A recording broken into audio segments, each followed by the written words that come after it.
David, on commence? Bon, on va commencer, si vous voulez mettre Eh bien, bonsoir à toutes et à tous. Merci d'être nombreux pour la dédicace de David Allen. Voilà, un petit mot sur notre librairie qui a à peine un an. Voilà, donc on est généraliste et on ose recevoir des psychanalystes ou des ouvrages un peu complexes, en tout cas pour nous. Mais on a, dans le livre, il y avait quand même beaucoup de littérature, donc ça m'a parlé un petit peu. Voilà, donc je vous laisse la parole aux discutants nombreux et variés, et puis bonne soirée à tous, et après on aura un petit apéritif dînatoire. Et puis un moment de dédicace avec l'auteur, David Frank Allen, que tout le monde connaît, bien évidemment, soit comme auteur, puisqu'on est réunis ce soir autour de 2 ouvrages. Voilà, pour ceux qui n'auraient pas encore acheté les 2 ouvrages, la deuxième partie, ça ne sert pas simplement à la dédicace, ça sert également aux achats. Donc ce sont 2 ouvrages qui viennent d'être publiés aux éditions Nouvelles du Champ Lacagna. Ils sont une maison d'édition dont l'école en satellite ou en parallèle n'est pas très loin d'ici, donc vous voyez que votre librairie est tout à fait en phase, et j'espère que différents membres des forums viendront lancer d'autres ouvrages chez vous, parce que vous êtes voisins. Et en voisin également, je suis voisin de David. On habite le même quartier, mais pas le même numéro, puisque c'est pas le même numéro, c'est pas ici autour du jardin du Luxembourg. Donc on a une certaine proximité aussi avec, allons directement dans le vif du sujet, en introduction très brève, puisque vous avez évoqué la littérature. Effectivement, dans ce dernier ouvrage, Histoire de psychose, vous convoquez plusieurs auteurs, dont certains sont chers à mon cœur, dont un, j'ai pu voir encore une exposition à Londres, on en a parlé. Donc c'était évident pour moi de vous inviter pendant 31 minutes à distance, par Zoom, pour évoquer effectivement cet ouvrage. Et puis suite à ça, vous m'avez dit, j'organise une rencontre, donc ce soir, grâce à la librairie dans laquelle nous sommes. Donc merci encore une fois. Et vous m'avez proposé d'intervenir. Je me suis dit, oulala, c'est un sujet trop difficile pour moi, surtout en plus si on évoque le 2e ouvrage, Les Carnets asilaires. Bien que l'année dernière, j'ai participé à la publication d'un inédit de Toskayev, je crois qu'on prononce comme ça. Voilà, exactement, c'est un peu comme les Grecs et le Brésil, j'aime bien comme ça faire des incursions, ça permet de me recentrer. Moi, je ne vais pas parler plus longtemps, je vais juste donc laisser la parole à David Frank Allen par rapport à la présentation de ce soir aussi. Combien de temps on a avant votre signature? Puisque j'ai la grande... on a 1 heure, 1h15? Oui. 1h15, avec les questions, parce que bien évidemment, je pense que l'intérêt d'une telle rencontre, c'est de pouvoir mettre au débat à la fois ceux qui ont déjà lu cet ouvrage, ceux qui ont participé également à son édition. Je vois qu'il y a une chère collègue, je sais qu'elle a participé à la relecture de l'ouvrage, donc je ne vous citerai pas, mais tout le monde a vu mon regard, bravo. Je suis content de te revoir aussi ce soir. Et lorsque David aura fini, moi je propose, donc on aura ces 3 personnes qui prendront la parole, qui ont toutes et tous une proximité bien évidemment avec la psychanalyse. On a vérifié leur parcours, leur intégrité, leur passe, non-passe, et plus sérieusement, vu qu'on a beaucoup travaillé pour préparer cette soirée, je leur proposerai de tirer au sort, tel que l'on fait pour les passeurs, l'ordre de prise de parole qui leur sera libre. Et ce que je propose ensemble, c'est que j'essaierai d'animer, non pas pour remplir le temps, les échanges entre les 3 intervenants. Et après, on posera les questions également pour la salle. Sinon, je pense que ça sera un séminaire nocturne jusqu'à 3 h du matin. Ça sera. Non, mais on se manifeste avant. D'accord. Voilà en ce qui me concerne. Moi, donc je suis aussi psychanalyste, personne n'est parfait. Et j'ai la particularité aussi de m'intéresser particulièrement également à la littérature et aux arts, et pas qu'aux arts. Voilà. Je pense que c'est grandement suffisant en ce qui me concerne, et je m'appelle Franck. Voilà, David, merci beaucoup de votre confiance et merci pour cette soirée. Tout d'abord, merci à vous tous pour votre présence. Ça me touche beaucoup parce que j'ai besoin de votre aide. Et 2 points, très rapidement. Dans les années 50, Burroughs a fait un rêve dans lequel Darmanin était ministre, des violeurs prenaient le pouvoir. voir, et ainsi de suite. Et ça a donné la postface qui a été autorisée par les ayants droit de Burroughs, qui est presque un inédit, qui porte sur une corruption qui finalement dépasse, rejoint, débrouillez-vous avec ça, le réel. Et ce livre a fait collision en quelque sorte avec la deuxième victoire de Trump, ce qui me chagrine très profondément, mais lui donne un bord, un edge, un bord tranchant, si vous voulez, qu'il n'aurait pas eu dans un monde à peu près décent. Le deuxième livre, Les Carnets, c'est ma 5e monographie clinique, puisque les textes de Frame sont sortis depuis quelques semaines aux États-Unis. C'est une tentative qui a commencé avec la publication du livre de François Klein, le psychiatre rationaliste morbide. Et si vous voulez, mon idée, évidemment, on s'aperçoit des choses en marchant, mais mon idée, peut-être un peu simple, c'était d'établir une histoire de la folie qui ne serait pas une histoire des institutions, machin, dit ça, parce qu'il était pistonné par... Bon, c'était plutôt l'idée d'une histoire de la folie rédigée par ceux qui l'ont vécu. Et j'ai essayé très modestement, avec les moyens du bord, à participer à cette entreprise. Voilà, encore une fois, merci pour votre présence. C'est ça que je voulais dire, Franck, à vous. Je crois que la parole se transmet. Il y a beaucoup de choses qui se transmettent et la psychanalyse, elle se transmet au-delà des frontières, du temps et de l'espace. Et nous apprécions beaucoup les futurs analystes grecs qui choisiront la première personne qui parlera ce soir. Je vous laisse lire le nom de la première personne qui prendra la parole. Véronique Sidois. Alors Véronique, vous venez de sortir un ouvrage dont tout le monde a déjà lu, mais il s'agit ce soir de celui de David. Donc, je ne sais pas s'il est disponible dans la librairie, mais il va l'être. Voilà. En tout cas, merci beaucoup de votre communication. Eh bien, merci. Et quel est le titre de l'ouvrage? Le vôtre. Le mien. Les Khmers rouges, un langage de Turing. C'est la dame. Vous voyez, elle est en tenue Khmer. Voilà. Parce que j'ai passé 2 ans au Cambodge. Oui. Ah oui, où ça? À Phnom Penh. J'ai fait ma 6e et ma 5e là-bas. D'accord. Bon, ça nous laisse présager un débat après. Et vous avez un titre à votre communication? Vous avez un titre à votre communication? Non, j'ai le titre Histoire de psychose, du sujet divisé. Donc vous allez plutôt nous parler de cet ouvrage. Voilà. Donc pour commencer, je tiens à remercier David pour m'avoir proposé de discuter son livre Histoire de psychose, ce qui m'a permis non seulement de découvrir ce livre, mais aussi d'y trouver un vrai plaisir. Je n'irai pas jusqu'à dire de m'amuser, mais il y a quand même quelque chose de cet ordre. Alors qu'au premier abord, on peut être impressionné par le nombre d'auteurs évoqués, certains connus et d'autres moins, voire pas, et par le lexique renvoyant à une terminologie psychiatrique, souvent entendue mais jamais dépliée, la fausse conscience, le rationalisme morbide, ce sont des concepts qu'on entend comme ça, mais sans plus. Donc, le lexique qui renvoie soit à cette terminologie psychiatrique, soit à de nombreuses références sociologiques et sociopolitiques. Ça, c'est dans un premier abord.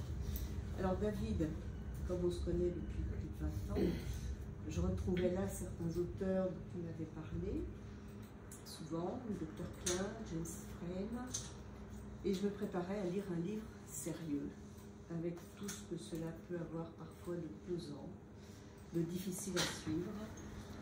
Et j'ai découvert peu à peu un livre sérieux, mais plein d'humour et de légèreté. Alors peu à peu, parce qu'il y a une logique dans le déroulé de ce livre qui n'apparaît peut-être pas de prime abord, et Et si j'ai trouvé passionnant le premier chapitre, William et William, Shakespeare et Burroughs, je dois dire que j'avais un peu de mal à trouver le fil entre un Hamlet comme représentation de la division du sujet sous des propos que l'on pourrait croire schizophréniques et un des extraits de l'œuvre de Burroughs où certains de ses dires qui témoignent de la mort du sujet, du de sa réunification ou fragmentation dans un univers déshumanisé, chosifié. Donc c'était un petit peu difficile de se repérer dans ce premier chapitre, au départ. Alors le rapport au langage de Burroughs est singulier. Il entend trouver des formes de langage autres que les systèmes dogmatiques verbaux. Je le cite. Le mot est maintenant un virus. Le mot pourrait avoir été une cellule nerveuse saine. C'est maintenant un organisme parasite qui envahit et détruit le système nerveux central. Le mot, comme virus, a évoqué les divers propos de Lacan au sujet du parasite parolier, de la parole comme parasite, forme de cancer, dont l'être humain est affligé.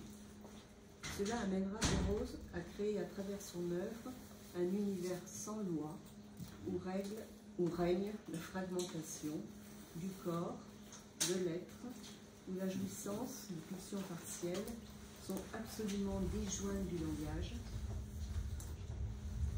Cela va l'amener à créer un langage d'organes qui implique un fort investissement du mot en tant que signifiant coupé du signifié, le corps étant le corps halluciné, où un organe ou un orifice peut incarner l'autre comme agent de persécution.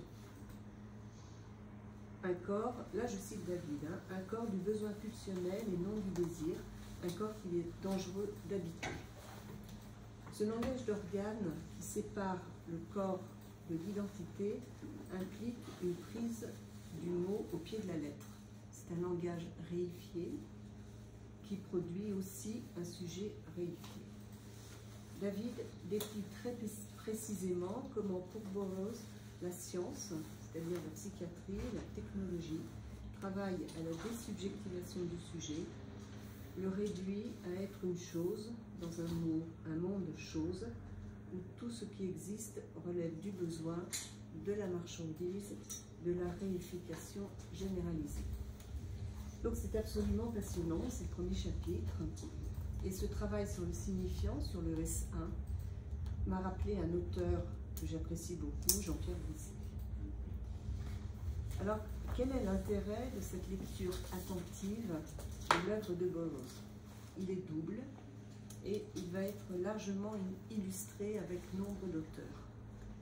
Alors, d'une part, l'intérêt, c'est de rappeler que la psychose n'est pas un phénomène déficitaire, mais une position subjective de l'être. Pour reprendre une formulation de Lacan, ça devait être le titre du séminaire 12, qui est devenu les problèmes cruciaux pour la psychanalyse. Et même plus, donc ce n'est pas un phénomène déficitaire, mais même plus, c'est que grâce à des écrits de sujets psychotiques comme ceux du Dr Klein, de James Frame, de Milligan, nous avons plus d'enseignements sur la psychose et sa structure que ceux apportés par les psychiatres, comme le fut le cas pour Freud et Lacan avec les mémoires du président Schreber. Donc je cite David, « Le témoignage direct que le docteur Klein a donné sur sa souffrance est beaucoup plus riche d'enseignements sur la logique psychotique que bien des manuels. À travers son exemple, l'on voit que la prépondérance aberrante de la logique d'identité A égale A, Durand égale Durand, constitue une ouverture possible vers la structure qui sous-tend la psychose véritable. Cette logique d'identité, qui est de l'ordre de la tautologie, est, avance David, un lieu de transition. Au nord se trouve la stéréotypie, au sud on reconnaît l'holophrase, et dans les trois cas, tautologie, stéréotypie et holophrase, on constate l'évacuation de l'intervalle signifiant. Cela pourrait donc être ma première question. Qu'appelles-tu psychose véritable? Plus loin, tu réaffirmes à juste titre que l'apport des penseurs psychotiques s'oppose à la théorie déficitaire de la psychose, et tu parles d'une théorie excédentaire de la psychose, avec donc un trop-plein de créativité, de savoir, et tu parles aussi de psychose réussie comme un concept. Alors, j'aimerais bien que tu développes un peu ces occurrences, notamment au regard de la notion de suppléance. Et ce que ce excédentaire, au regard du déficitaire, enfin, comment tu articules tout ça? Ah, je sais pas. Moi, je vous propose je vais essayer de les relier par rapport aux deux interventions. J'ai pris vos notes de votre question. De quelle manière David postule, pendant que vous continuez, la psychose véritable et la psychose réussie, hein, cette identité double. Oui. Et la théorie excédentaire au regard de la théorie déficitaire. Alors, ça, c'était le premier point. D'autre part, le deuxième intérêt extrêmement important, à mon avis, c'est que tu démontres que ces auteurs se montrent très lucides, beaucoup plus lucides que la plupart des analystes politiques quant à la réalité de notre monde. Ils ne sont pas tenus, dis-tu, par les semblants et les illusions, ils disent vrai. Alors pour démontrer cela, je trouve que tu es d'une très grande clarté et rigueur, tu t'appuies sur Joseph Gabel et son travail sur la fausse conscience et sa reprise et poursuite des travaux de Minkowski sur le rationalisme morbide. Ces deux notions clés sont le fil rouge qui parcourt le livre, la fausse conscience et le rationalisme morbide. Et c'est avec Gabel comme maître d'œuvre que David reprend ces notions et en fait un livre éminemment politique.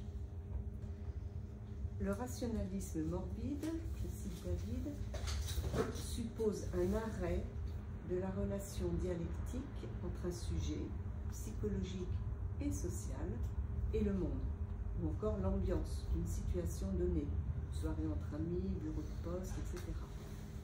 Le sujet psychotique cherche en lui-même une logique, une façon de faire, un système. Ce système a valeur de certitude. Toute critique à son encontre est dangereuse, ou du moins irrecevable. Ainsi, les êtres humains sont perçus de façon logique, mathématique et quantifiable. La quantification abolit, de par son propre mouvement, adialectique et anhistorique, l'idée même d'un sujet. Alors cette hypertrophie des facteurs rationnels, spatiaux et quantitatifs qui entraîne une réification du sujet produit un système rigide fondé sur une logique d'identité aux dépens d'une logique différentielle. David Allen prend comme exemple la théorie du grand remplacement en partant de l'origine de cette théorie, le délire d'Alexis Vincent Charles Berbizier, qui sait que les humains, enfin il le sait de certitude, que les humains vont être remplacés par les farfadets. La certitude de la méchanceté de l'autre, qui veut transformer la population à son image, signale l'auteur avec ironie, n'est plus reconnue de nos temps comme un délire monomaniaque à la Pinel, mais est considérée comme un discours politique digne de débat à un horaire de grande écoute dans nos médias. Enfin, le grand remplacement. Ce système de raisonnement fondé sur la destruction de la dialectique, une logique d'identité et une extrapolation arbitraire produit une fausse conscience qui est le ferment aussi bien des délires psychotiques que des idéologies. Gabel travaille de concert la logique psychotique et la logique totalitaire et démonte tous les ressorts qui sous-tendent ces mécanismes. Donc j'en ai relevé que quelques-uns. Et c'est ainsi qu'il relève une aversion de la causalité, prendre les chômeurs comme cause de problème, par exemple, et non comme le résultat de choix économico-politique, une scotomisation de la réalité, une confusion temporelle, ou plus exactement une logique anhistorique, comme si le temps était figé.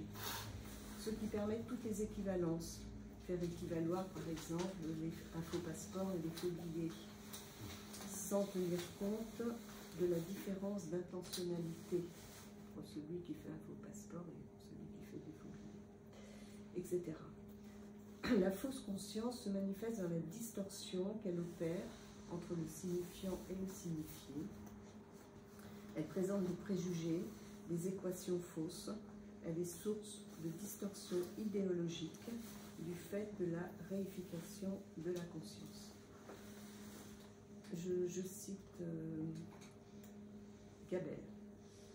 Le phénomène de la fausse conscience est inséparable d'une perception réifiée, dédialectisante et anti-historique des faits sociaux. La vie est comme gelée, coulée dans un moule rigide et froid, alors que la réalité humaine est vivante et historique. La réification est un piège inhérent à toutes les formes de pensée visant la réalité humaine et historique. Il importe de l'éviter si on veut échapper au danger de fausse conscience concernant ces secteurs de l'existence. Donc c'est Gabel dans Études dialectiques. Et on retrouve dans le livre de David à la page 128. La fausse conscience donc induit une aliénation aussi bien dans une dimension individuelle, psychose, le délire, que sociale, l'idéologie, le quotidien, jusqu'à son application dans un système autoritaire totalitaire. Donc, je ne vais pas développer plus en avant ces points, juste signaler que les derniers chapitres, Conscience et idéologie, et Critique idéologique et conscience psychotique, sont l'apogée de cette dimension politique de la fausse conscience, avec les rapprochements que David Allen opère entre Gabel, Orwell et Burroughs, du fait de leur conscience critique de la primauté de l'idéologie sur le subjectif. Et je vais ouvrir une réflexion. David m'avait suggéré de faire un lien éventuel avec justement le livre qui vient de sortir, que je vais sortir. Donc, c'est un peu ce que je vais essayer de faire. Donc, ces propos sur la dimension idéologique et les systèmes totalitaires m'intéressent tout particulièrement. Et je dois dire que la lecture du projet de l'île de délivrance, écrit par Gaston, ou alors appelé aussi G, 3 étoiles, un patient hospitalisé, a résonné pour moi avec les principes de vie érigés par les Khmers rouges. On retrouve exactement, c'est assez stupéfiant, depuis les relations entre les membres de la famille, où on ne peut plus s'appeler selon les lois de la filiation, de la parenté, les relations entre les sexes, la question du mariage, jusqu'aux différentes façons de s'appeler, de se parler, etc. J'y ai retrouvé les mêmes caractéristiques. Donc entre le délire de ce patient, l'île de la délivrance, et ce que les Khmers rouges ont mis en œuvre. Un système d'une extrême rigidité, où la polysémie du langage est exclue, et où je pourrais dire, bon, je n'ai pas étudié sous cet angle, mais je pense que c'est possible, le rationalisme morbide et la fausse conscience se donnent la main pour abolir toute dimension humaine. Le système mis en place par les Khmers rouges est un système paranoïaque. C'est d'ailleurs en partie ce qui a provoqué sa chute, par élimination toujours plus grande des fameux ennemis de l'intérieur. Mais ceux qui ont conçu ce système n'étaient pas tous paranoïaques, pas tous psychotiques.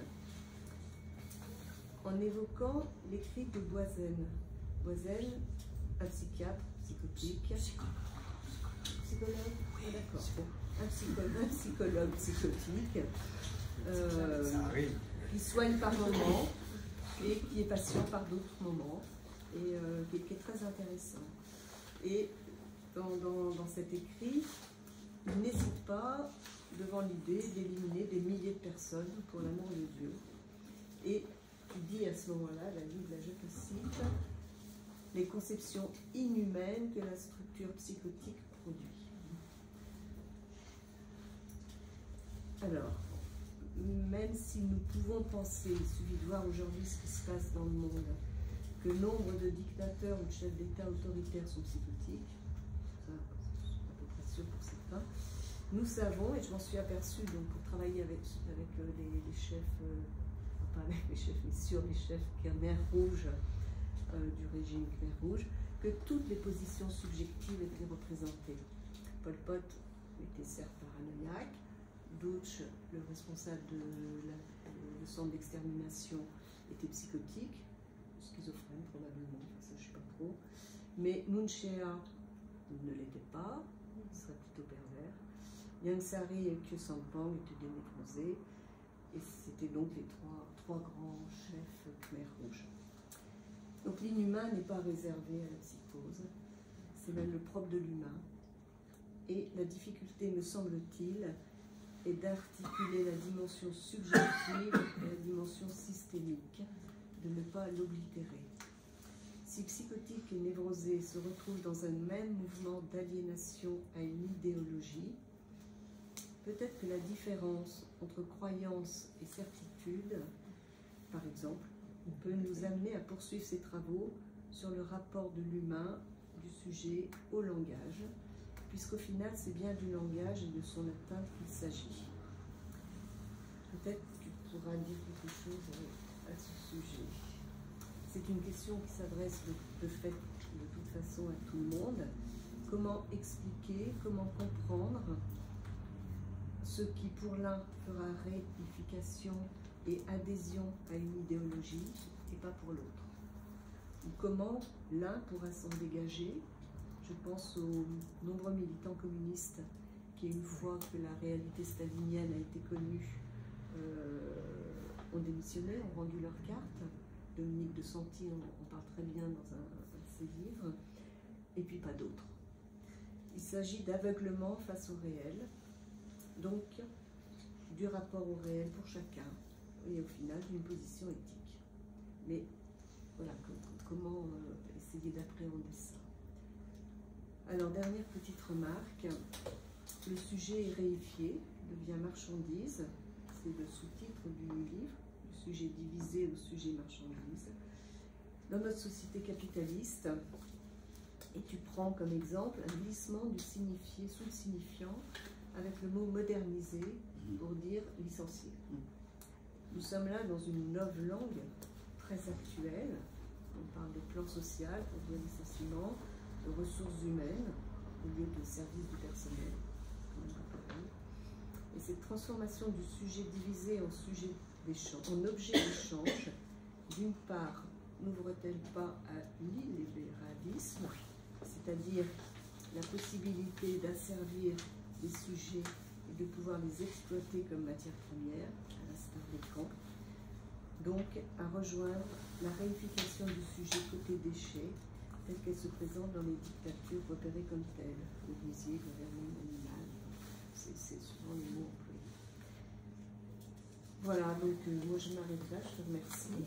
Merci beaucoup Véronique, Sidoire, vous ne vous arrêtez pas du tout, au contraire ça continue. Vous m'excuserez, mais j'ai noté effectivement vos trois questions qui ne sont pas que pour David, qui sont aussi pour nos auteurs. On continue l'international. Vous êtes brésilienne? Non. Qui parlera la deuxième? Nicolas Schwab a la particularité d'être musicien également. C'est le jeune homme qui est là. Et vous avez 15 minutes de célébrité, Nicolas.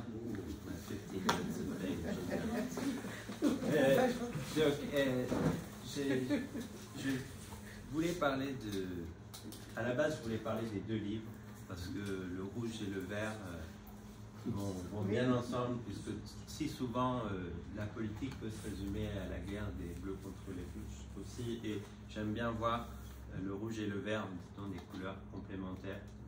Mais l'ambition était trop grande de pouvoir parler des deux livres en même temps, et l'urgence politique du moment, et particulièrement en tant que franco-américain, m'a poussé à vouloir surtout commenter le vert, en l'occurrence. Parce que, à mon sens, et j'espère vraiment que c'est un ouvrage qui fera date, pas juste dans le champ des études cliniques, mais aussi dans celui des études littéraires et philosophiques. Et donc les remarques que je vais proposer ce soir, bien que parlant depuis aussi une position de clinicien, vont plutôt se situer du côté de ma position de philosophe, mais en tout cas de personnes qui s'intéressent à la philosophie depuis un moment, puisque le livre propose un condensé d'histoire de la psychiatrie.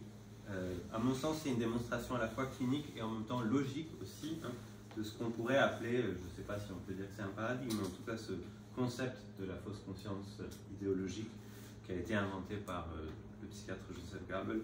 Et c'est aussi une exhumation d'écrits produits par des écrivains dits psychotiques, mais pas que, hein, puisqu'il y a également Shakespeare, et je pense que toute une partie de la démonstration justement, c'est de montrer comment l'écriture de Shakespeare propose quelque chose d'autre que cette logique d'identité A égale A, sur laquelle je reviendrai.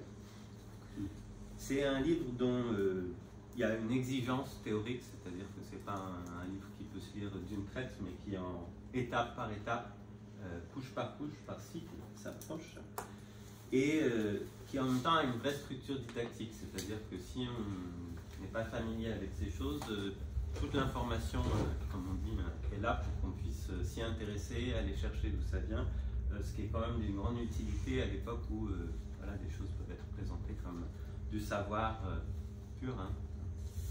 Et parce que ce livre s'attaque à deux phénomènes que je dis, selon l'expression de Gilles Deleuze, critiques et cliniques, puisque ce sont des questions qui nous interpellent d'un point de vue critique, c'est-à-dire qu'est-ce qu'on peut en délimiter, quelles limites on peut tracer par rapport à ces phénomènes, et en même temps clinique, puisque il me semble que ce sont des choses qu'on doit soigner quand même, qui sont donc l'aliénation et la réification.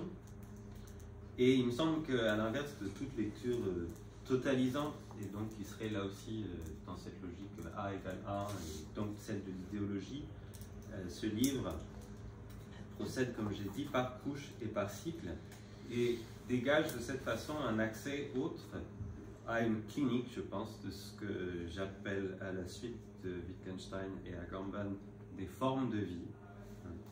Des formes de vie qui semblent caractériser le contemporain, la dépossession subjective, la marchandisation de l'existence et l'industrialisation de la mort. Et tous ces trois phénomènes, on pourrait dire que ce serait en premier lieu, et j'insiste particulièrement sur la dernière, industrialisation de la mort, des dits psychotiques. Une archéologie de la folie telle qu'elle est entreprise dans ce livre ne se fait pas aux dépens de ces formes de vie, mais plutôt, je dirais, en solidarité, mais aussi en contrepoint avec elles, c'est-à-dire dans une dialectisation vraiment qui permet de circuler par cycle avec elles.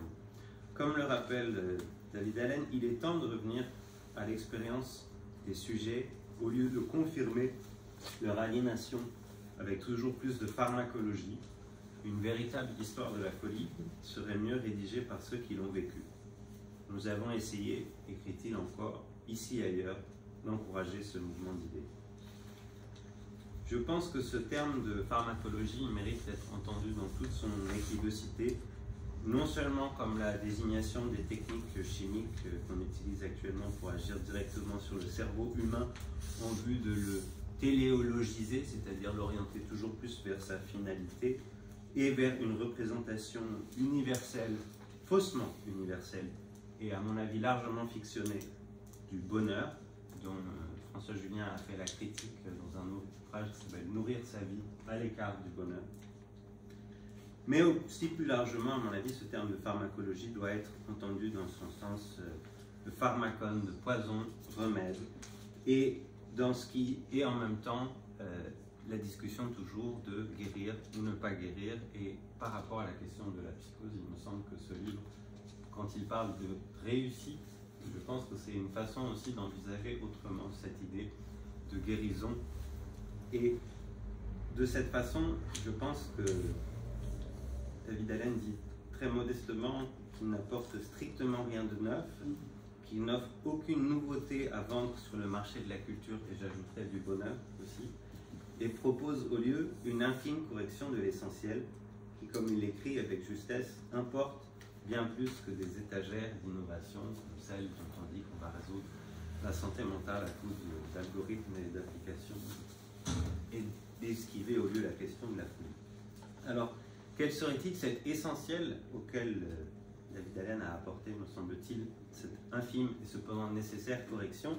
C'est le sous-titre du livre, à mon sens, du sujet divisé au sujet marchandise, qui paraît offrir la clé de lecture la plus immédiate de ce phénomène véritablement essentiel mis en lumière par cet ouvrage, qui est sans doute cette bascule où s'opère le passage d'un paradigme ontologique, c'est-à-dire de l'être, que je dirais peut-être shakespearien de la subjectivité, to be or not to be, où la division constitue l'architecture même du sujet, je cite David Allen, à un paradigme burroughsien de la subjectivité, là je cite à nouveau David Allen, comme angoisse et comme insécurité ontologique. Et je pense que c'est autour de ça que je vais essayer d'articuler une conclusion et de distinguer ce qui serait l'essentiel de l'existentiel. Pourquoi cette question de l'existentiel, à mon avis, elle est assez importante quand il s'agit de s'approcher de ces formes de vie avec respect. Je pense que la Hilflosigkeit, la détresse infantile freudienne, n'est pas loin, ici non plus, dans cette bascule, et que Freud peut-être avait aussi senti ça à sa façon.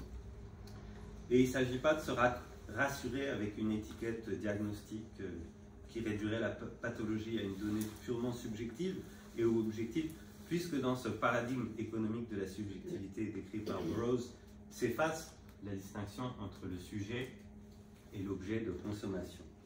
Je cite à nouveau David Allen, « Idéologie et marchandise ont fusionné en une seule entité pathologique. Chez Burroughs, la marchandise se substitue à la subjectivité, formant un sujet marchandise. » Et là, ici, il y a un tiret qui est là où se joue toute l'articulation qui lie le sujet à la marchandise et qui est le signe clé de cette équation où le sujet et l'objet de consommation se retrouvent égalisés dans une logique marchande. C'est ainsi que l'œuvre de Burroughs offre les prémices de ce que David Allen appelle, je cite, un manuel de psychopathologie globale, où toute marchandise est présentée comme frelatée et où l'indistinction, et ça c'est moi qui commente, entre l'humain et le non-humain, le sujet et l'objet, le normal et le pathologique, s'efface au profit d'une dynamique anthropique d'autodestruction. David Allen qualifie donc Burroughs de diagnosticien du monde, et je le cite, pas Burroughs, David Allen. Parlant de Burroughs, David Allen écrit « Il peint un monde dans lequel les conflits, l'intolérance, les guerres, les banqueroutes et les abus de pouvoir ne cessent d'augmenter. La police tue les gens, en italique, qui brûlent des feux rouges, et en échange de quoi la population, en italique, brûle les commissariats. » Logique d'égalisation à l'œuvre. Les addictions de toutes sortes ont presque recouvert la division subjective dans l'avenir incertain de l'humanité polluée. Nous pourrions bien entendu essayer de fermer les yeux, écrit encore Allen, et espérer que le trop sagace Burroughs se trompe dans ses descriptions d'une conscience schizoïde enfermée dans une folie idéologique globale. Naturellement, la sagesse nous engage à ne pas parier là-dessus. Et cette sagesse dans la direction de laquelle pointe l'œuvre de Burroughs et que souligne avec clarté David Allen, à mon sens, ne relève pas de l'intellection pure, de l'élaboration conceptuelle. Elle est plutôt, comme l'écrit François Julien à propos des sagesses de l'Antiquité chinoise, sans idée. Je cite François Julien. « La sagesse ne s'explique pas, elle ne donne guère à comprendre. Elle est à méditer, ou mieux encore, en laissant tout ce temps à ce déroulement, tel celui d'une imprégnation à savourer. » Ainsi, le déroulement que déploie ce livre, Histoire de psychose, fonctionne à mon sens par imprégnation progressive, de telle sorte qu'on ne peut qu'en savourer la profondeur en la laissant se décanter chapitre par chapitre. À la suite donc de ce premier cycle, William et William qui mène de Shakespeare à Burroughs, la sagesse se décante et se savoure. Et ce n'est pas non plus cette sagesse qui serait une pensée décolorée, là je cite François Julien, estompée, éteinte, qui ne parle plus à notre désir. Ce serait plutôt ce qu'on appellerait, je pense, une folie sophique. Je me répète sur ce mot. Et après une brève évocation des œuvres et de l'humour de Spike Milligan dans le second chapitre, du 3e au 6e chapitre se propose cette histoire du rationalisme morbide, qui avait été détaillée ici, pour exposer en détail la pertinence de cette théorisation clinique du rationalisme morbide et ensuite démontrer le rapport d'équivalence et d'identité qu'entretiennent ces phénomènes d'hyper-rationalisation observables aussi bien dans les délires psychotiques que dans la logique d'annihilation qui gouverne l'idéologie contemporaine. Et c'est donc en s'appuyant sur cette œuvre de Gaston G, 3 points, et ensuite sur les travaux de François Klein, qu'on va arriver à cette équation de la fausse conscience idéologique où domine la logique d'identité et l'extrapolation arbitraire, et produire ce champ épistémologique de la fausse conscience qui est constitué par l'ensemble des raisonnements que l'on trouve aussi bien chez les psychotiques que les idéologues.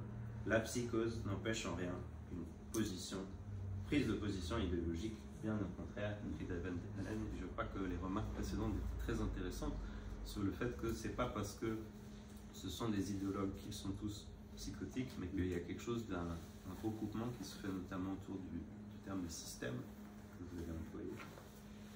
Et de cette façon, on voit se dessiner chez le fou comme chez l'idéologue, je cite à nouveau David Allen, une déchéance de la temporalisation et un effondrement de la dialectique.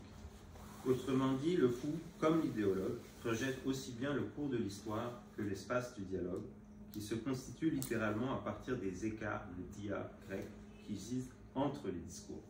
De cette façon, le discours d'une fausse conscience psychotique idéologique cherche à dissoudre les temporalités, à englober le divers de l'histoire et des espaces, et à mettre mal le dialogue dans une logique totalisante et tautologique où tout équivaut littéralement à tout, selon l'indication donnée par François Klein, A égale A. C'est à la suite de cette démonstration à la fois historiographique, logique et clinique que David Allen va proposer un chapitre, à mon avis, très éclairant sur le psychiatre et eugéniste Émile Kraepelin, qui est encore présenté aujourd'hui par de nombreux psychiatres comme le père de la psychiatrie moderne, avec une véritable acumène de cliniciens. Voilà, on présente Kraepelin comme un vrai clinicien et qui est aussi aujourd'hui encore l'inspirateur du DSM-5 qui constitue la Bible psychiatrique venue des États-Unis et diffusée dans le monde entier, où la pathologie se réduit à des codes comme F36.11, et donc on voit ressurgir cette logique d'ailleurs de A égale A, qui peut être de façon moins frontale. Et comme on le sait aujourd'hui, cette idéologie donc organiciste, c'est-à-dire cette position idéologique qui consiste à penser qu'il y aurait une cause organique de ce qu'on appelle la maladie mentale, elle continue de sévir tranquillement aujourd'hui, et là j'insiste encore, littéralement, de donner la mort à celles et ceux dont la souffrance psychique devient trop invivable au quotidien. Les 2 derniers chapitres poursuivent ce cheminement et reviennent à l'œuvre de Burroughs pour dégager une conclusion sur cette théorie excédentaire de la psychose, et je suis d'accord qu'il est très intéressant d'articuler cet excédent par rapport à l'idée dominante qui est également, et y compris chez beaucoup de Lacanien, comme quoi il y a quelque chose qui manque, en tout cas, où il y a quelque chose qui est troué, qui n'est pas noué. Jean-Henri disait dans la psychose, vous connaissez le neuroaméen, chaque 3 choses sont liées ensemble, et si on en coupe une, tout fout le camp, et donc dans la psychose, il faut raboter parce que tout a fout le camp. C'est pas ça. Pardon ? Oui, oui. C'est nous ce soir parce que vous avez remarqué qu'il y a 3 auteurs, ce qui me permet de rappeler le timing pour Nicolas. Ah ben bien, alors je termine. Trouverait qui est réel, symbolique ou imaginaire. Oui. L'objet Pita, vous l'avez vu? Non. Je termine donc sur... J'espère que je ne l'ai pas dans ma poche. Ceux qui comprennent la référence. Vous avez 5 minutes, Nicolas. Alors, je voulais donc juste conclure sur cette idée de ce qui serait une psychose réussi et d'une certaine façon faire allusion au livre rouge qui serait non pas de l'antipsychiatrie, mais en tout cas une ébauche de ce qu'on a appelé psychothérapie institutionnelle, et donc d'une façon de reprendre la bonne idée, on va dire, qui avait été ce que Pinel avait appelé le traitement moral, et d'essayer de lui trouver une forme de technique qui soit pas juste de dire, comme le disait Henriet, il est malade de sa liberté, donc il faut lui redonner de la liberté. Donc je conclus sur, à mon avis, ce qui sont des hypothèses, et je me demande si, dans une certaine mesure, quand David Allen dit que l'antipsychiatrie pourrait être un rejet du regard de Kraepelin sur la psychose, si on pourrait rapprocher ce qui s'est passé avec l'antipsychiatrie dans les années 70, des mouvements religieux, Religiosbewegungen, qui modifièrent en profondeur la société médiévale du XIIe et XIIIe siècle et culminaient avec l'apparition du franciscanisme. Comme l'écrit Agamben, l'influence du franciscanisme correspond à la construction d'une forme de vie, c'est-à-dire une vie si étroitement liée à sa forme qu'elle s'en montre inséparable. Et même si on voit encore se déplier un soupçon de A égale A, à mon avis, et qu'on voit que dans une croyance comme celle du franciscanisme, il y a une coïncidence entre la forme de vie, justement l'être, qui se situe au niveau de la vérité, qui serait une manifestation de l'unité de l'être et du divin. Il me semble que, en tant que le franciscanisme a constitué, comme le dit Agamben, un rejet du droit, et qu'il a de cette façon décoïncidé du régime ontologique de la propriété qui le sous-tendait, il a construit, et ça je cite Agamben, une forme de vie par laquelle la vie même du Christ se rend présente au monde d'une façon nouvelle afin de porter à son achèvement non pas tant le sens historique des personnes, ni l'économie du salut, que leur vie comme telle. Ainsi, à mon sens, le curseur se déplace de l'essentiel vers l'existentiel et du problème de l'être au vivre, pour reprendre la distinction de François Julien. Et je me demande donc si ces cas de psychose réussis constitueraient de cette façon des exemples probants d'existence où, à partir d'une expérience singulière de la souffrance de n'être possiblement rien, se dégage enfin un accès à vivre, celui-là qui demeurait inouï, voire même réduit au silence jusqu'à présent. Et je terminerai, parce que j'ai plus de temps, en lisant juste un poème, à mon sens, qui est ma dernière question finalement, c'est-à-dire, est-ce que pour résister à l'idéologie, à l'aliénation, à la réification, et ainsi survivre à notre propre folie, teach us how to outgrow our madness, selon la formule de Kenzaburo, reprise à Auden, ne faudrait-il pas renoncer à tout être fou pour accéder au commun du langage poétique qu'ont aussi bien les psychotiques que les névrosés, à mon sens, et de cette façon apprendre, non seulement pas apprendre, mais pouvoir vivre, non seulement mais exister, c'est-à-dire se tenir hors des règles de l'aliénation et de la réification. Et je terminerai avec ce petit poème de Auden en anglais à l'occasion. Night falls on China, the great arc of traveling shadow moves over land and ocean, altering life. Oh, teach us to outgrow our madness, ruffle the perfect manners of the frozen heart, and once again compel it to be awkward and alive. Clear from the head the masses of impressive rubbish. Rally the lost and trembling forces of the will, gather them up and let them loose upon earth. And now I hear the hum of printing presses, turning forests into lives. Et cette dernière phrase, et maintenant j'entends le bruit des imprimantes transformant les forêts en mensonges. J'aurais pu dire, on pourrait dire les data centers aujourd'hui, et ce serait approprié. Merci, je m'excuse d'avoir été trop long. Mais vous n'avez pas été trop long du tout, Nicolas. Alors, à la grande surprise, Yvan. Chaumeil, oui. Vous avez fait tirer mon nom. Oui, c'est moi qui l'ai tiré à un moment donné. J'ai décidé effectivement que vous soyez la dernière personne. Comme je sais que vous avez préparé une trentaine de pages, en tous les cas, ce qu'on peut déjà, donc déjà aussi Yvan, vous avez participé un petit peu au livre. C'est pour ça que le hasard a voulu que vous soyez le dernier. Bien évidemment, je ne vais pas vous demander de revenir sur ce qui a été évoqué, qui est une réponse à Véronique de la part de Nicolas. Hein, ce petit détail sur la couverture, hein, effectivement, sujet marchandise, et il y a un petit tiret, hein, il n'est pas là pour rien. Moi, j'ai été assez surpris que vous parliez d'Agamben, on va en parler autour d'un verre, mais François Julien, c'est pas mal. Je crois surtout, pour faire lien, je ne sais pas de quoi vous allez parler, Yvan, donc vous n'êtes pas obligé de suivre ce qui ressort de l'échange des deux premiers intervenants, de Véronique et de Nicolas. Effectivement, il y a eu une forme, pas directe, mais j'ai entendu quelque chose qui forme de réponse à vos questionnements, effectivement, au moins sur A égale A. Sur la question de la réification, ça c'est superbe. Et vous commencez déjà à avoir une accumulation de noms. Pour certains, ils sont proches pour vous, pour d'autres, ils sont un peu moins proches. Certains ont été rajoutés qui ne sont pas dans la table des matières, mais c'est vrai que moi j'aurais envie de parler aussi de Lukács, mais c'est encore un autre sujet. Mais je crois vraiment que ce soir émerge un petit peu cette idée de William et William, A égale A, de réification, une forme de dialectique dans le temps et dans l'espace qui questionne autrement nos concepts, puisque j'ai oublié de citer aussi, mais tout le monde aura compris, Nicolas, que vous n'êtes pas simplement philosophe et musicien, vous êtes aussi psychanalyste. Voilà. Yvan, c'est à vous. Oui. Vous avez 15 minutes de célébrité, concentrées en 7 minutes. Oui. Puisque comme je sais que vos questions vont convoquer le public, ça va permettre effectivement de garder le temps. En fait, j'ai compris que j'avais 15 minutes pour me taire, en fait. Je n'ai pas préparé d'exposé d'aucune manière.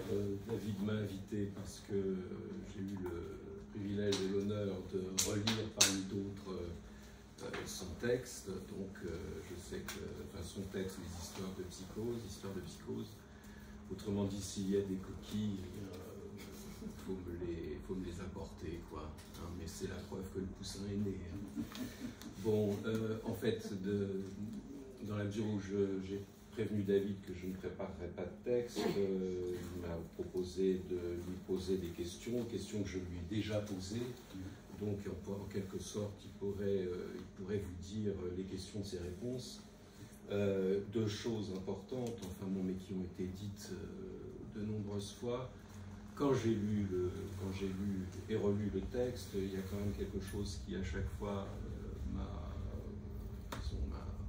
intéressé, c'est la place de l'être, la place du verbe être dans la psychose et dans le rationalisme morbide. Je pense que c'est une question qui te préoccupe depuis de nombreuses années, puisque nous nous connaissons depuis fort longtemps.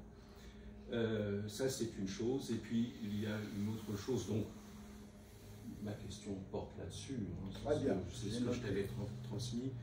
Et puis, une autre chose, peut-être, qui a été évoquée, mais peut-être je me permettrai de citer, c'est une chose que nous avions partagée et qui rapprochait François Klein de Lacan. C'est la question du virus parolier, virus parlant de Klein et du parasite parolier de Lacan. Et je voudrais juste lire un passage du symptôme qui me tient à cœur, de Lacan, donc, à propos de ce virus parolier, et ça fera la conclusion de mes 15 minutes. Comment est-ce que nous ne sentons pas tous que des paroles dont nous dépendons nous sont en quelque sorte imposées? C'est bien en quoi ce que l'on appelle un malade va quelquefois plus loin que ce que l'on appelle un homme bien portant. La question est plutôt de savoir pourquoi un homme normal ne s'aperçoit pas que la parole est un parasite, que la parole est un plaquage, que la parole est la forme d'un cancer dont l'être humain est affligé. Voilà, donc peut-être la question ultimement, c'est la question de la place du verbe être, de la logique de l'identité relativement à ce statut parasitaire du signifiant du langage. Voilà. Moi, je crois que là, David, vous avez une perche pour répondre à au moins une des questions posées par Véronique, qui a été poursuivie par Nicolas. Sans problème. On prend dans quel ordre alors les questions? On prend dans l'ordre de vos réponses. Ok. Bon. Alors, on va attaquer par le plus immédiat. Véronique, la question: pourquoi Burroughs et Hamlet? En quelques mots. Tout d'abord, quand on grandit à Londres, on essaye de lire The Ego and the Id. On essaye de lire Alan Watts, Hans Thompson. Et bien entendu, à 14-15 ans, on essaye de lire le Burroughs le plus abordable. Et je crois que Burroughs, comme Shakespeare, quand on commence à lire 1, 2, 3, 4, 5, 10 fois, on finit par se dire, 30 ans plus tard, il faut faire un livre. Parce que ça vous attrape, en quelque sorte, et on ne peut pas dire qu'on n'est pas attrapé. Très rapidement, mais très justement, chez Hamlet et Macbeth, il y a un sujet divisé. Chez Shakespeare, il y a une théorie, il n'y a pas le S1 et le S2, mais il y a les mots et les idées. Chez Claudius, c'est très clair. Si on casse l'idée, on est coincé sur Terre. Il y a peut-être l'enfer, il n'y a pas le paradis, ou il y a peut-être, dans l'axiologie catholique, un espèce de nulle part, les dindes. Ce sujet-là, il a peut-être tenu jusqu'aux années 1945, au sens où, partant de là, je crois que c'est Norman Mailer qui dit que le psychopathe commence à se développer dans l'après-guerre, et chez Burroughs, il y a l'idée du non-être comme forme quasi permanente d'existence. Non-être qui est compensé, suppléé, si vous voulez, par le rapport non pas aux émotions, aux autres, mais le rapport à la marchandise. Le téléphone, la cam, les écrans, absorber des images, une sorte de dissociation synthétique, et pas au sens de l'oreille, mais au sens d'une conscience fragmentée. Et en travaillant avec Yvan est arrivé à cette idée de l'homme fragmentaire, le sujet burroughsien comme le sujet fragmentaire. C'est une notion qui lui revient, mais qui résulte d'échanges pendant la construction du travail. Donc là, on peut reprendre, mais ça me paraît évident que cette phrase de Burroughs, la technologie a aboli la loi, c'est un petit peu ce qu'on vit aujourd'hui. Et vous allez me dire, mais à quel moment on passe de la référence orwellienne à un monde burroughsien? Peut-être le 11 septembre. Pourquoi le 11 septembre? Excellente question. Burroughs explique en 1959 qu'à un moment donné, les loupards vont s'amuser à balancer des avions passagers contre des tours. 1959, il dit ça. Très, très fou, le bonhomme. Hein. Une analyse avec Federn qui l'a peut-être pas tellement arrangé, mais on comprend pourquoi quand même, quand on dit Federn, je veux dire. Et il arrive aussi à théoriser la folie idéologique, c'est-à-dire une séparation absolue entre le S1 et le S2, mais comme phénomène permanent. Qu'est-ce que c'est qu'un policier chez Burroughs? C'est quelqu'un qui tire dans la rue et qui flingue les gens. Voilà, et l'IGPN dit, bah oui, c'est normal, elle ne devait pas être dans la voiture, le policier, il a bien le droit d'ouvrir le feu. C'est ça la logique burroughsienne. Ce qu'on peut craindre, c'est que le monde l'ait rattrapé, en quelque sorte. Et d'où mon insistance sur cet auteur. Il écrit pour la petite histoire, il écrit à partir de l'idée de la non-existence. Il le dit, il dit le crime de l'action séparée dans le miroir, etc. Bon, on peut dire qu'il n'avait pas lu Abély, il ne connaissait pas le signe de miroir, mais il le vit. D'où ma réponse, qu'est-ce que c'est qu'une psychose réussie? Ben, c'est quelqu'un qui est capable, à partir d'une position autre, à faire une œuvre d'analyse de notre époque qui est finalement bien plus intelligente que les crétins payés dans la presse des milliardaires. Pardonnez ma simplicité. On pourrait rajouter à ça, du côté de ceux qui ont vraiment compris quelque chose de notre époque, c'est Una Bommer, l'auteur de Vers l'avenir de la société industrielle, le mathématicien Théodore Kaczynski. Une erreur, oui, le terrorisme il ne fonctionne pas. C'est pas parce que vous arrivez à faire exploser un laboratoire d'expérimentation en armes chimiques que vous allez nécessairement changer les choses. Si vous regardez la traduction publiée par l'Encyclopédie des nuisances, excellent éditeur malheureusement qui ne fonctionne pas, son analyse de la situation aujourd'hui, la logique des massacres qu'on voit tous les soirs sur Internet, sur la télévision parfois, est pertinente et juste. Et il le dit, exactement ce que dit Burroughs, si vous laissez la technologie faire la loi, vous n'aurez plus de loi humaine. Après, je ne peux que soutenir ce que la lecture de Nicolas. Merci d'avoir lu un livre qui est peut-être pas facile, parce qu'en réalité, c'est 3-4 livres qui sont réunis. Mon français est absolument abominable, donc écrire en français est toujours extrêmement difficile, donc j'ai tendance à réunir les choses dans un espèce de concentré.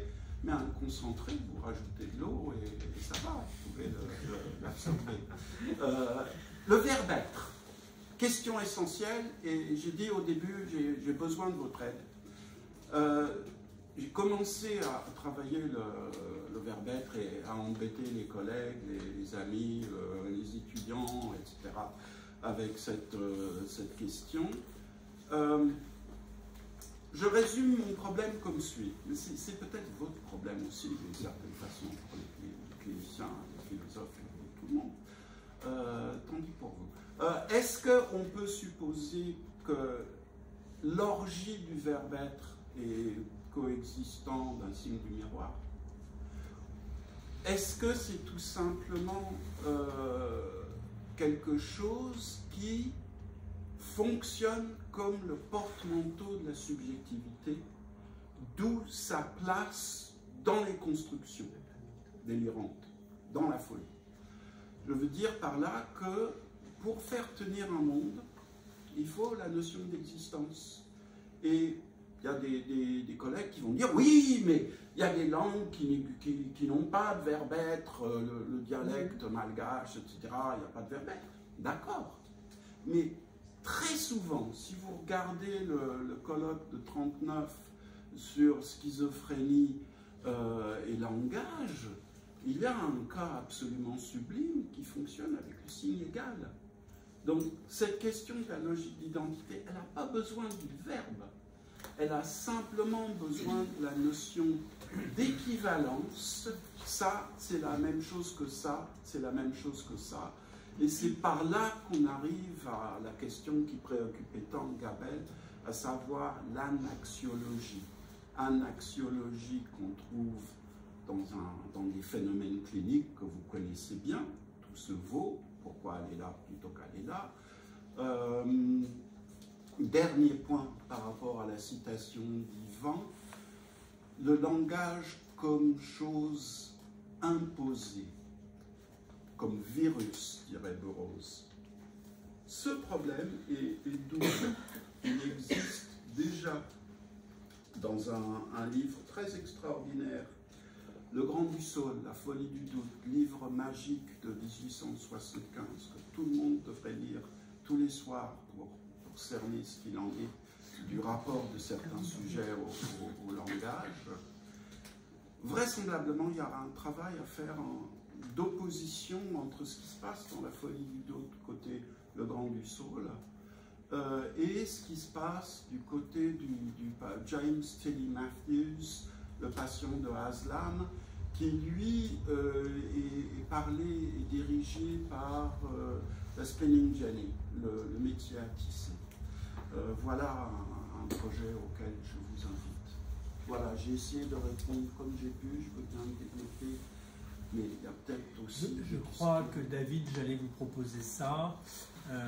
Je veille également à l'horloge, à mon prompteur, exactement, ça fait 1 heure et 5 minutes et 42 secondes que vous avez pu nous entendre, moi très peu. Donc ce que je vous propose, ce serait bien que quelqu'un rebondisse le A égale A, par exemple, ça serait bien de votre côté. Déjà, il y a peut-être aussi des questions de votre part, qui est William Burroughs.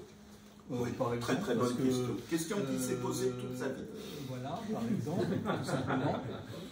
Mais David y a répondu quand même par un aspect. On a compris que c'était quelqu'un qui faisait partie de la contre-culture. Voilà, quelque chose, un lieu commun qui est rentré dans quelqu'un qui a commencé une analyse. Oui. Et vous l'avez évoqué aussi très bien en disant parfois les analyses finissent mal, comme l'amour, pour faire un peu chanson française. Mais est-ce qu'il y a des personnes qui ont déjà lu l'ouvrage et qui sont venues, au-delà de la dédicace et de l'acheter pour les cadeaux de Noël futurs, ont des questions par rapport à cet ouvrage?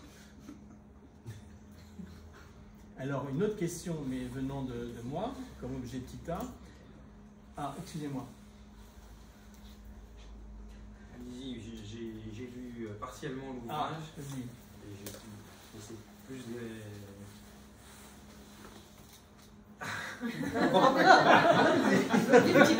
Il a changé de place. Merci beaucoup.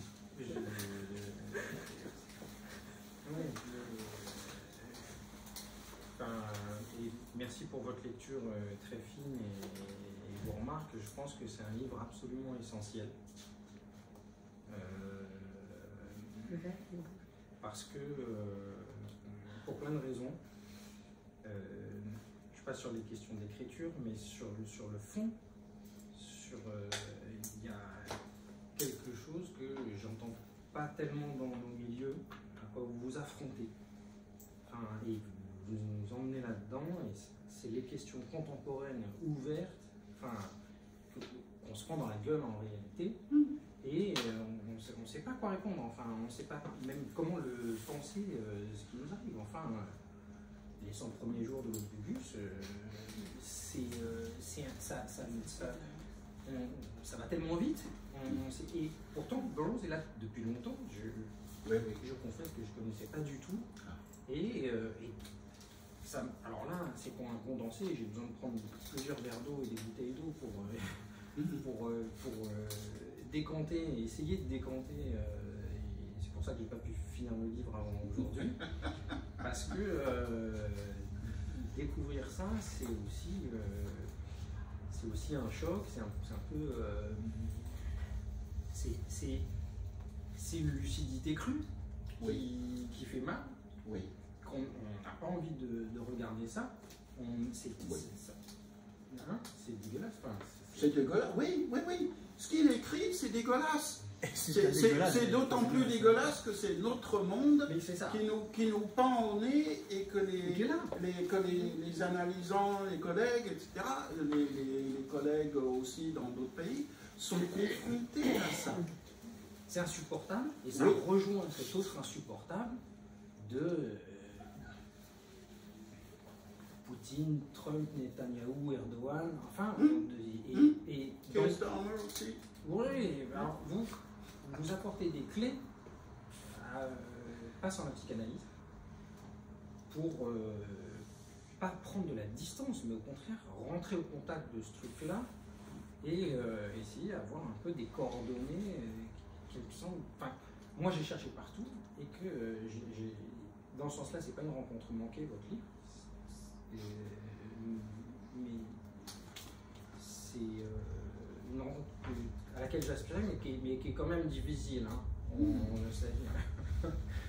Alors pour les relecteurs, je ne sais pas, peut-être qu'effectivement à la deuxième lecture c'est plus facile, mais c'est difficile, pas seulement pour l'écriture, mais pour le sujet même, et pourtant on a besoin de notions, d'auteurs aussi, pour essayer d'appréhender, de penser, de remettre en perspective ce qui nous arrive, et aussi, comme on parlait, effectivement, comme, enfin, les analysants, les patients, à un moment, vous avez ce truc-là, si on n'a pas ces coordonnées-là par rapport à la réunification, trouver un sujet-objet, donc prédaire passif, etc., sans réaliser, sans prendre la mesure du fait qu'il y a un système, vous disiez, madame, effectivement, qui est là à l'œuvre, une sorte de rouleau compresseur subjectif. Enfin, c'est pas vos mots, mais je vais pas mémoriser les citations. L'image est très juste, monsieur. Le rouleau compresseur du sujet. Je vous citerai. Très juste. Enfin voilà, ceux qui n'ont pas lu, je vous le recommande très chaudement. Dans un moment où vous êtes disponible.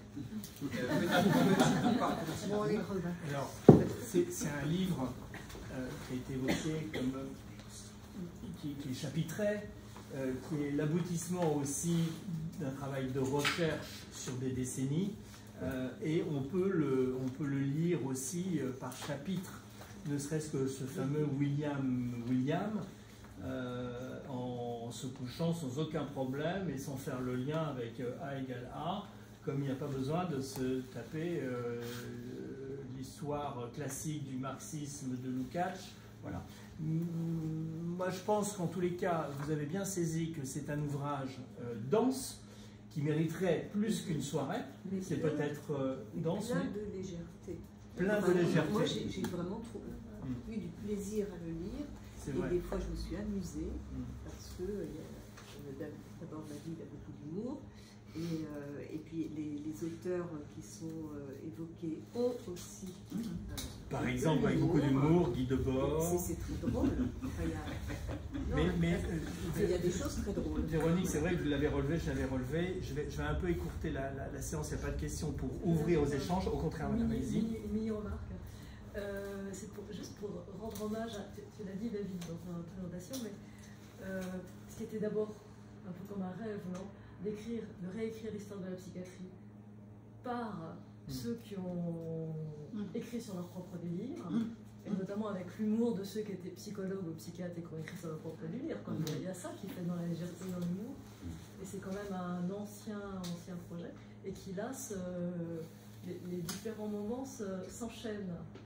Et c'est probablement ce qui fait, outre la force de la question elle-même, à la fois la légèreté, la densité. C'est vrai que vous avez au-delà, comme tout auteur, une écriture, vous avez un parcours, et pour le coup, souvent, les fameux auteurs un peu fous, un peu psychotiques sont souvent cités. Moi, je sais qu'avec Véronique, on adore les grenouilles, donc j'ai beaucoup apprécié quand vous parliez de mon copain Jean-Pierre. Ça, c'est pour vous donner encore un autre nom un peu méconnu. Mais il n'y a pas besoin non plus de connaître tous les noms des auteurs, un peu comme Yvan, vous avez rappelé, donc nous connaissons tous par cœur le séminaire numéro 23, chiffre 23, qui était le chiffre magique pour William Burroughs. Je place ça de manière totalement invisible pour vous avouer que peut-être que... Non, Lacan n'a jamais recroisé effectivement Burroughs ou vice-versa. Si vous le voulez bien, parce que là on a dépassé le post-quart d'heure de célébrité, donc il est 1h15, pour rester dans le temps et aussi pour que vous puissiez dédicacer, échanger, parce que je crois que c'est ça aussi la convivialité. Moi, je crois vraiment que ça ouvre à une possibilité d'une journée d'études. Peut-être que l'école dont j'ai évoqué la proximité pourrait accueillir une journée d'études, voilà, parce que ça mériterait effectivement de s'atteler au rouge. Voilà, je rappellerai que le rouge et le vert sont les couleurs de la Légion étrangère. Donc on peut trouver un lien sur le site de Patrick Vallas, qui est la personne qui nous permet de filmer, puisque c'est grâce à sa technologie, fan de gadgets, Vous voyez comme quoi, voilà, tout est lié. Je vous propose une brève citation de quelqu'un, effectivement, qui est cité, parce qu'il y a des annexes également dans votre livre, des annexes qui ne sont pas là pour illustrer le propos du livre, mais il y en a une par rapport à un auteur qui n'a pas été évoqué, qui va vous sembler obscur, et pourtant, pour ceux qui sont un petit peu proches de la topologie de l'art, on a une collègue qui est décédée l'année dernière, et donc c'est une manière de lui rendre un hommage. Graziella Prieto avait fait un ouvrage sur Van Gogh, Schwitters et Wollmann. Et donc vous convoquez dans l'annexe un texte de Wollmann en rapport avec le cut-up, encore quelque chose qui pourrait... Est-ce que les psychanalystes devraient faire du cut-up? Pourquoi pas? Est-ce qu'ils devraient se droguer? Pourquoi pas? En tous les cas, j'arrête ce ton qui fait un peu Paris Première. Je vous cite juste cette phrase qui fait sens, et je vous propose non pas de clôturer, mais d'ouvrir à l'échange de fraternel avec David. Il y a là un tour de passe-passe qu'il faut bien comprendre. En plus, c'est écrit en majuscule. Quoi qu'il en soit de toutes ces considérations, on ne connaît pas aujourd'hui, mais la température n'est pas le seul élément. Le soir arrive, nous n'en pouvons plus. Je vous propose que nous buvons un verre ensemble, David. Voilà, et je pense que ces ouvrages sont disponibles à la vente. Voilà, merci beaucoup en tous les cas, et ce n'est que le début de l'échange.